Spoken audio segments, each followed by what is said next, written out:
Pourquoi une femme devient-elle mère porteuse ? Partout dans le monde, la principale raison qui pousse une femme à devenir mère porteuse est le manque d'argent. L'accumulation des dettes, la nécessité de payer un loyer ou de nourrir ses enfants l'amène à accepter de louer son ventre à des commanditaires via différents intermédiaires qui en retirent des profits très importants. La première grossesse d'une mère porteuse ne lui permet pas de devenir autonome financièrement. Bien souvent, cela l'entraîne dans une spirale qui l'incite à recommencer et la maintient dans une dépendance financière, la deuxième grossesse étant mieux rémunérée que la première. Les risques pour la femme. Les risques pour la santé de la mère porteuse sont bien plus importants que pour une grossesse naturelle. Hémorragie, hypertension, dépression postpartum, stress, anxiété, accouchement prématuré, petit poids du bébé à la naissance, fausse couche, alitement prolongé, ce sont tous les risques liés à la fécondation in vitro.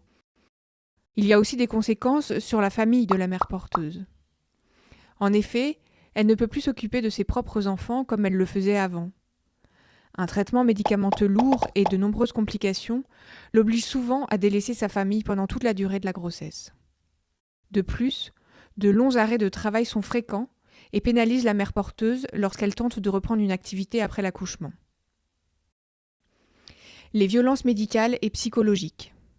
Des traitements médicamenteux lourds et injustifiés sont imposés à la mère porteuse, surtout quand l'ovocyte utilisé est celui d'une autre femme. Pour ne pas que le corps de la mère porteuse rejette l'embryon, les traitements hormonaux sont largement surdosés. Des piqûres plusieurs fois par jour et la prise de nombreux médicaments provoquent des effets secondaires très violents. Les pratiques intrusives de la part des commanditaires dans la vie de la mère porteuse constituent également des violences psychologiques importantes. Pendant 9 mois, sa vie est sous contrôle des commanditaires. Ils ont accès à son dossier médical et lui font subir de nombreux examens médicaux et psychologiques non justifiés. Ils contrôlent ce qu'elle doit manger, son hygiène de vie et ont un droit de regard sur ses fréquentations. Au moment de l'accouchement, ce sont eux qui décident s'il faut faire une césarienne ou non.